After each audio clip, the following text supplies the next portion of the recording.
Welcome back to the channel. Today I'm going to be recording my mock draft 2.0. We are now about a month and a week away from draft day, which is so exciting. And we're going to be going through doing a little bit of predictive drafting. Not necessarily everything I think, but I'll blend a little bit of that into it. So this is just going to be kind of an explanatory draft where I'm just, picking and kind of doing fits more than really the ranges, if that makes any sense. So we're going pick number 1. Now that Justin Fields is departed from Chicago to Pittsburgh, it's pretty clear that Caleb Williams is going to be the number 1 pick in the draft. Also, I will be doing some trades in this draft, stuff I think is going to happen. So pick number 2, with Sam Howell being dealt to the Seahawks to be a backup quarterback there, Drake May is who I think will be the number 2 overall pick. A lot of people have Jayden Daniels, and I think he is actually the betting odds favorite right now to go number 2. But I do have Drake May. Pick number 3 now. I truly do believe that this pick will be traded. Currently, that is what I think. And the questions are the teams that could trade up. To me, the things that stand out are the Giants, the Vikings, maybe the Broncos if they wanted to make a big splash, and the Raiders. Those are the kind of the teams that I could see possibly making a jump. And Daniel Jeremiah's recent mock draft, the Jets traded up for Marvin Harrison. Now, that was to pick 5 with the Chargers. But, hey, you never know. Maybe they want to go get Marv, even though now with Mike Williams being signed yesterday, he would be the 3rd receiver on that roster behind Mike Williams and Garrett Wilson. So we're going to have this being the team I think will be trading up, and that is going to be the Minnesota Vikings. They positioned themselves by trading with the Houston Texans to acquire pick 23, and I believe that they're now going to trade up with the Patriots. Don't worry about the compensation here. I'm just forcing these through, but you get the gist. The pick 23 for sure will be the Minnesota Vikings pick. So I'm going to force this through, and now the Patriots are at 11 and the Vikings are at 3. And I'm going to have the Minnesota Vikings here taking Jayden Daniels, already in the yellow and purple, and he will stay in the yellow and purple. I truly think the Vikings are moving up. I don't see any other reality than that. And that leaves us at pick 4 here, where I believe, even though there's a lot of wide receiver 1 talk, I believe Marvin Harrison Jr. will stay in the red and become the next Larry Fitzgerald kind of receiver for this Arizona Cardinals team. I truly do think that they're going to go get their guy, because right now with Rondale Moore departing, they have absolutely no one. They have Michael Wilson as wide receiver 1 on that roster. Now we're here at pick number 5 with the LA Chargers here, and this is definitely a trade back spot possibly. But now that there is no wide receivers on this team, with Keenan Allen being traded to the Bears and Mike Williams signing with the Jets, I'm going to have them going ahead, and I'm going to have them taking Malik Nabers here, who a lot of people put at 1A, 1B with Marvin Harrison. So I think they for sure have to go get a receiver now, and Malik Nabers will be that first guy off the board there. Now the Giants are here at pick 6, and a lot of people are talking about the run of QB, wide receiver. Now, in my mind, this is either Rome Odunze or this is quarterback J.J. McCarthy. But I'm going to have this being Rome Odunze here, because I do think that they need that outside guy. If you look at their team right now, they have like a Wan'Dale Robinson. They have these smaller guys on their team. The Darius Slayton kind of archetype here. Isaiah Hodgins, I think he's a little bit bigger, but they don't have that true outside winner, and that is Rome Odunze. Watch his tape. His ball tracking ability is elite. His ability just to, make these contested catches and crazy catches. He's been doing it since 2 years ago. I was watching clips of him yesterday, and he made this insane one-handed catch in the end zone about 2 years ago when Washington was like a 5-7 team at the time, maybe 4-7. So he's been this way for a bit, and I think he would be a great addition to this Giants team. And that brings us to pick 7, which is my most pinned-in pick of the draft. And that would be Joe Alt to the Tennessee Titans, which, by the way, Joe Alt is phenomenal. This is your franchise tackle. I have zero doubts about it. So for Tennessee to get him at pick 7, I think would be just phenomenal value here. Now at pick 8, we have the Atlanta Falcons. And the Atlanta Falcons went ahead and made the move for the quarterback, Kirk Cousins. So that's not a thing anymore that we have to really worry about. To me, it can't be anything other than edge rusher. That is a clear hole. They had the worst pass rush win percent last season, and the season before they had the least sacks in the NFL. I'm not sure about last year, but I mean, man, they need an edge rusher, and they've been looking for one for so long. That I have a little top tier right here, and then it drops off a bit. And it's Dallas Turner, Jared Verse, and Laiatu Latu. And it's really fun because these three players are all so different. Dallas Turner is a guy that's going to be a little bit more developmental, but already has shown great production and pass rush win percent as well as sacks. And then you have Jared Verse, who's a little bit older, but is just a bull rusher, speed to power, I watched a sack where he made the O-lineman sack the quarterback. That's how hard he pushed him back.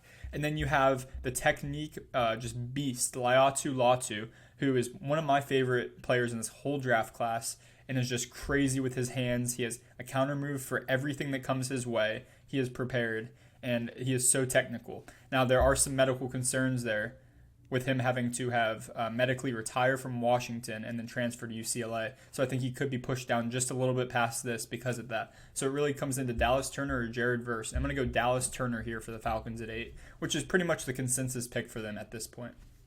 Pick 9 is the Chicago Bears. And now that they added Keenan Allen along with having DJ Moore, I think this really opens this up. And I think that an edge rusher is very in play here. I was just talking on a podcast with my friend Ephraim, and Brock Bowers, even though they signed Gerald Everett and already have Cole Kmet, I believe that Brock Bowers could also be in play. D-tackle, I don't think they'll go super early with. They could go tackle. They still could go tackle here. I think if Joe Alt made it to them, maybe that's more of a thing. But I'm going to have them going with an edge rusher here, and that's going to be Jared Verse. I think he would just really help on the other side of Montez Sweat, who performed amazingly in his short tenure on the Bears after the deadline last year. He actually led 2 teams in sacks, both the Bears and the Commanders. He led in sacks last year, which is certainly something. Now the Jets here, after signing Mike Williams yesterday, now all of a sudden they have their tackles. They have Tyron Smith now, great anchor tackle for Aaron Rodgers, and they have Garrett Wilson and Mike Williams. Do you need to draft a receiver anymore? No, not really. Do you need to draft a tackle anymore? Honestly, not really. They got Morgan Moses as well. So they've really revamped this and said, Aaron Rodgers, we're going to protect you. Here you go. Could this be a quarterback? It'd be crazy if there was somehow another Jordan Love situation behind Aaron Rodgers. Maybe he's just like the best mentor ever and is just developing Hall of Fame quarterbacks, and that was how he was developed behind Brett Favre. So it'd be super cool. But Brock Bowers is really becoming one of my favorite fits at this pick, and I'm going to pick him because you're just giving another weapon. This offense becomes lethal with Brock Bowers running around out there. Pick 11, we have the New England Patriots here after I did the trade back with the Minnesota Vikings to land them pick 11 and pick 23 in this instance. Now, what do the Patriots need? They need everything. They need a lot, and they're happy with their compensation. They probably got at least 3 firsts and then some seconds and maybe a player or something out of this trade, hypothetically. Obviously, I didn't put too much thought into it when I was just advancing it through. But here we have them at pick 11. They got some real needs at wide receiver. They got some real needs at quarterback. But they did sign Jacoby Brissett, which I believe could be a true bridge quarterback signing here. They also have needs at tackle, and there's some really good tackles still here. I'm going to have them taking Olu Fashanu here from Penn State. I really believe in him. He would have been a top 10 pick last year if he declared. He had a couple rough games, the Ohio State game. Tui Moluau, JT kind of gave him fits, but I still think he's awesome. Putting him above Fuaga is going to have a lot of people definitely questioning things, but I really like Fashanu there to the Patriots. Now with pick number 12, the Denver Broncos are here, and I think Sean Payton's I think he really likes JJ McCarthy, and in this instance, I don't have them having to trade up for him. But I think that Sean Payton would really like him. Bo Nix is also someone that if McCarthy was gone, I don't think that Payton would be too mad about. Maybe trade back or something of the sorts. But I'm going to have JJ McCarthy here to the Broncos at 12. I think there's a lot of noise about him going earlier than this, and I think that could be the case. So take that with a grain of salt all the way back here at 12, even though if we would have said that a few months ago, that would have sounded absolutely crazy. Now, the Raiders are here at pick 13, And they certainly have a situation. They need a lot. They really do need a lot. They did bring in Christian Wilkins. Big deal. Like, that is such a great get by, being next to Max Crosby now. That's going to be such a fun duo. One of the best pass rushing duos in the league for sure. And that really changes how I look at, Byron Murphy possibly here. But they need O-line. They still need defensive interior. They need corner. They really do. They continue to need corner. Now, if they like one of these, Alabama guys, I think it would be Terrion Arnold. Maybe even a Nate Wiggins here. Quinion Mitchell. There's a lot here. But quarterback continues to also be a need here for the Raiders. And I have no clue what they're going to do at quarterback. I really don't. So is it a Bo Nix? I don't know if that's going to really help their timeline. I'm not going to lie. This is probably one of the toughest picks that I have in all of these drafts. Everyone else, I kind of have, sort of an idea. But the Las Vegas Raiders, I don't have too much of an idea here. I'm going to go with, I don't think they're going that early. I'm going to go with a corner here. And I'm going to have it being Quinion Mitchell out of Toledo. I'm going to have him going over to Las Vegas. They definitely need corner help. They've needed it for a bit. I believe they still have Nate Hobbs, but outside of that, it's not looking too great at corner there for the Raiders. Now, pick number 14, the New Orleans Saints are up here, and they just brought over Chase Young, who actually has reported to be getting neck surgery right after he just signed a 1-year, $13 million deal. So that's a little bit concerning to me at the edge rusher position. And this is a team that I looked at edge rusher a lot for because Cameron Jordan's getting older. And Marcus Davenport obviously departed last year to head over to Minnesota.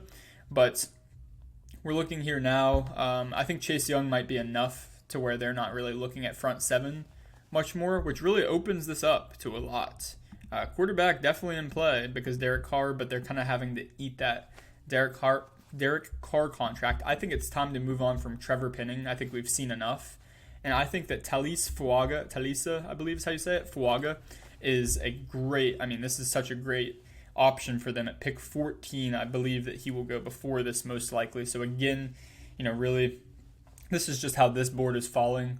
But tackle, really just emphasis on tackle to the Saints. I believe that's kind of a pinned-in thing at this point. Now, pick 15, we got Chris Ballard as the GM of the Colts, which means he loves the athletic freaks at every position. Just look at the draft last year. And I have Terrion Arnold here. I don't think L'Jarius Sneed's actually going to end up being traded to the Colts, where that was all the buzz for so long now. And Terrion Arnold is the exact height, weight, size, speed guy that Chris Ballard loves as a boundary corner.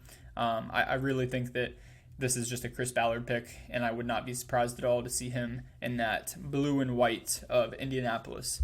Pick 16 now. We have the Seattle Seahawks on the board, and Seattle is really missing a lot. They lost Jordan Brooks, but I do believe, did they get someone back for Jordan Brooks? I don't know. I know that the linebacker and the run stopping has been a huge downfall of theirs in the past. So looking at the Seahawks here, I also know that one of my favorite fits in this draft is Troy Fautanu, who, when he measured in, a lot of people at first prior to him measuring in thought he was only a guard, but then his arms were long enough to play tackle. And I think that they still need a lot of versatility on that offensive line, and they may just look to do that. A guy that's out in Washington already, was on the best offensive line in all of college football last year. They got the award. I'm going to have Troy Fautanu here going to the Seattle Seahawks. Pick 17 now, the Jacksonville Jaguars. This is, again, just a very, very interesting one. They acquired Gabe Davis in free agency at the wide receiver position, which is one that a lot of people pick to them at sometimes. But now I'm really looking more towards possibly that corner position, continuing to add some versatile pieces, because this defense has been the downfall of this team in many ways, especially at the back half of the season last year, although the Trevor Lawrence injury definitely played the biggest factor in that. But when I'm looking here at guys, I liked Quinion Mitchell as a fit, but we have Quinion Mitchell gone in this instance. So I'm really going to turn to probably Kool-Aid McKinstry in this scenario to the Jacksonville Jaguars. Pick 18 is the Cincinnati Bengals. And they sure have made a lot of changes here in free agency. But the loss of DJ Reader is very alarming to me. And I still think that a defensive interior player could definitely be in play here. Joe Mixon's also gone, which is certainly something. So this team, they also lost the corner, what's his name, who had the ACL tear the year before. Just blanking on the name right now. Chidobe Awuzie. They also lost Awuzie, which was a little bit surprising. I believe he had a down year this past year. Let's take a look. The Cincinnati Bengals brought over Sheldon Rankins, but lost DJ Reader, so I'm going to have them doubling back on that interior D-line because I think they really did struggle against the run last year. I'm going to have Johnny Newton here out of Illinois going to the Bengals at 18. I think this really solidifies that hole where DJ Reader is going to be missing. Big deal. Love the pickup for the Lions, but they definitely need to address that in the draft. Pick 19 is the Los Angeles Rams, and there's a lot of ways you can go with this one. There's a lot. It could be edge rusher. They have a lot of holes. It was so impressive for Sean McVay to get this team to the playoffs last year. They got a lot of holes on this roster, but I mean that makes it even more encouraging that they were able to find that effectiveness. I think corner is definitely in play. We have DeJean here still. Edge rusher definitely in play, and I'm going to go Laiatu Latu here. That's going to be my pick. I think West Coast guy out there. They see how technical he is. They see his hands. They have a ton of information on him, I bet, from being out on the West Coast. And I think that fits really fun because they really do need help there on the D-line. Now, pick 20. My Pittsburgh Steelers. This is a very debated pick. And I'm going to pick this not on what I want, but on what I think will happen. I think that's what's going to happen here is that I'm going to do this as a predictive, and I think it's still going to be Amarius Mims. I think that his ability to move, his agility testing is just off the charts. Crazy stuff we've seen from Amarius Mims in his pre-draft process, and I think that's going to really appeal to the Steelers who are looking for that second tackle to really solidify their offensive line. And Russell Wilson holds on to the ball. He really does. So if he's going to be the starter, he's going to need to have a reliable option at both tackles, not just one. So Amarius Mims is the pick there, which brings up the Dolphins here at 21. And they brought in a free agency center, but I don't think that's going to steer them away. The center that they brought in was one of the worst protective centers when it comes to giving up pressures last year. I think he was the worst in the league. So Jackson Powers-Johnson is still definitely in play here. I might make this a little bit fun though, and I think Xavier Worthy could definitely be a pick here. I think it's so early though, and let's see if the Dolphins have another pick that's high up there. They don't. They have 55. I don't know if Worthy's still there at that point. So I may have them trading back. Now, who would be trading up and who would they be trading up for is the question.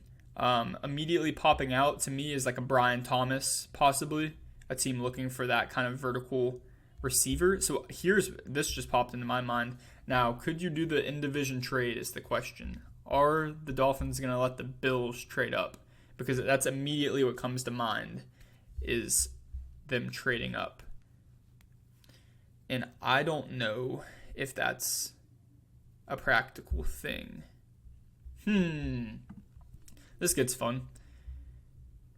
Bear with me as I work through my scenarios. This is not pre-planned. We're rocking with it on the fly. So the Dolphins here, it feels like a trade back. It really does. But the question is for who? And it feels like a receiver that a team really likes. Whether or not that's the Cowboys may want A.D. Mitchell. I think he'll still be there at 24. Maybe not. Maybe the Cowboys want to just trade up real quick, grab A.D. Mitchell. But I'm thinking a little bit more further back here. If Ayuk left, it could be the Niners coming up.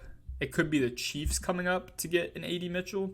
I think that's what I'm going to end up doing here is having the Chiefs trading up to get what they need so badly in just a receiver. I'm going to have the Chiefs trading 32. And again, I'm going to throw a third and a third. But it doesn't matter because it's just we're just doing one round here today. I'm going to have the Chiefs trading up to 21 to come up and get Adonai Mitchell from Texas, who I think is a great fit for them. Super technical, reminds me a lot of CeeDee Lamb. I really do love that comparison there. And I'm going to have, AD Mitchell now receiving passes from Patrick Mahomes, which is like the dream, right? That has to be. So now we're at pick 22 with the Philadelphia Eagles here. Eagles, I'm looking corner immediately. I still think they need a lot of help at corner. I'm looking possibly wide receiver. I don't think, other than Brian Thomas, I don't think there's necessarily anyone here that's, someone that's up in that tier quite yet. So the question here is, I think it has to be a defensive back, at least in my mind here for the Philadelphia Eagles. It doesn't have to be. It could also be Brian Thomas. But I think I'm going to end up going with a corner here. And that corner is going to be Nate Wiggins here. We're going to go Nate Wiggins to the Eagles, which brings us to pick 23, which is the Patriots. I have that on the trade back with the Vikings here. Yes, that trade back. Now they possess pick 23. And earlier I had the Patriots taking Olu Fashanu, tackle out of Penn State. So they really, sorted up, got the tackle there. Again, quarterback still in play here. I mean, pick 23. If they like a Bo Nix, they could go out there and do that. Now, do I think that they're going to want a Bo Nix to sit behind Jacoby Brissett? He's already older, but the quarterback position's so valuable. So that really just, it's really tough to gauge that one. I'm going to have the Patriots going with Brian Thomas at pick 23. I think it really gives them another option to stretch the field. They have Demario Douglas, which is a great slot option, but they really do need an X receiver, and Brian Thomas gives them that. At pick 24 with the Cowboys up, I do think with the departure of Tyron Smith, they're going to be in the tackle market big time, and Oklahoma tackle Tyler Guyton makes the most sense here to me. I know I have J.C. Latham falling a bit here, but one of these tackles is bound to fall, and I'm going to have that being Latham, even though many people are high on him, and I kind of do agree. So that just happens to be this scenario. Pick 25, the Green Bay Packers are on the clock, and to me, this is one of my favorite picks, and it's Cooper DeJean, who I believe can be versatile in the back there. Can play corner, can play safety, is a freak athlete, awesome basketball player in high school, just really has it all. And I believe that he seems like a Packer to me, and he fits their needs big time. Even though they did acquire Xavier McKinney, they still could use a guy that can fly around back there and, has a big future, although McKinney is very young as well. Pick 26, the Buccaneers are on the clock. And as I look at their edge rusher room, I still think that they have a big need there. And Chop Robinson out of Penn State is really crazy. I mean, his speed is just off the charts. He was taken away at points this year and kind of fell in his draft stock. But I do believe that Chop Robinson really could help this. His speed around the edge is just blistering. He can bend like no other. And I think this would really help this Tampa Bay room. Pick 27, the Cardinals are up after a trade from last year, the Will Anderson trade. They have now pick 27, which was the Texans' pick. No one thought the Texans were going to be that good, but they were. And at pick 27, earlier I had them picking Marvin Harrison. So now you can start to look at all these other holes, and that really involves interior offensive line, D-line, and this could be another tackle, or this could be Jackson Powers Johnson's a good fit here. That's what I'm going to have. I'm going to have Jackson Powers Johnson, or he could get to 32. This is a tough one. I'm going to have Jackson Powers Johnson here. I'm going to have Jackson Powers Johnson to the Cardinals here. Pick 28, the Buffalo Bills, who also could have used Jackson Powers Johnson because they did lose Mitch Morse to the Jaguars, I believe. They're on the clock here, and wide receiver is definitely in play for them. Now, it's going to have to be a specific archetype, and I believe that archetype is a Keon Coleman-esque receiver. I don't necessarily think that Keon is really at the first-round pick kind of stock, but I think if a team likes a guy enough and sees, a ton of stuff that a lot of other people won't see on the surface, like Keon's ability to run with pads on, and contrary to his 40-yard dash time, I think they could really fall in love with a guy like this. They can go up and get it for Josh Allen. They just lost Gabe Davis, who was just so inconsistent, but I think that Keon Coleman could provide that there at pick 28 for the Buffalo Bills. At pick 29, I have the Detroit Lions picking Ennis Rakestraw Jr. I think he really fits what they want there with that culture. and that physical corner that, Dan Campbell love, just a man-to-man fighter. They love to just put their guys in man and let them go to work. And Ennis Rakestraw has been a big riser in the pre-draft process, so I think he fits the bill pretty well there. At pick 30 here, the Baltimore Ravens are on the clock, and I think they're going to be in the market now with Morgan Moses departing for possibly another tackle. I know that Daniel Faalele, the Minnesota tackle that's super big, I think maybe the biggest in history, could really be, I think he was a depth piece. I think he will be starting now, most likely. But J.C. Latham definitely comes into play here. So does Graham Barton. But I'm going to have Latham go here to the Ravens. I think corner's also definitely a thing. I just don't see any of these guys high enough to go there. But I'm going to have J.C. Latham to the Ravens here. And then I'm going to have Graham Barton here to the 49ers, who also need some O-line refresh. And he's a versatile guy that could be an in or out guy. He could be a guard at the next level. He kind of projects more in that way than he does the tackle. But I'm going to have him going there to the 49ers. And he honestly would have been a great fit for the Dolphins here at 32 as well. But I'm going to have the Dolphins picking here at the last pick of the first round. I mean, it looks like a pretty big jump, but I'm going to have them picking Xavier Worthy for the speed, just keep with the theme. And that's going to wrap up the end of my first round mock draft, which you can see here. We started off with 3 quarterbacks, 3 wide receivers. Then we had, Alt, Turner, Verse go off the board, Bowers to the Jets. And then we had, J.J. McCarthy there to Sean Payton over there in Denver. We had some good fits here. We had Terrion Arnold to the Colts. I really believe in that one. Amarius Mims to the Steelers. A.D. Mitchell on a trade-up from the Chiefs. Tyler Guyton to fill that Tyron Smith hole on the Cowboys. And then Cooper DeJean, although they have Xavier McKinney now, I still believe he could, really be a versatile piece in that secondary for Green Bay that they've needed for so long. And then Jackson Powers Johnson here to give the Cardinals their future center. And Keon Coleman. And then we got Graham Barton. I think a lot of people pick him to the 49ers, which I agree with. And then we got the speedster Xavier Worthy there on a trade back at pick 32. They get to take his 5th-year option as well if they want. Pretty solid mock draft here. And I appreciate you guys watching. And I will be back. This is my second mock draft 2.0. I will probably have 3 more before draft day, with my final one coming the day before the draft, trying to predict what is going to happen in the draft. So thank you guys so much for watching. I hope you have a blessed day, and peace.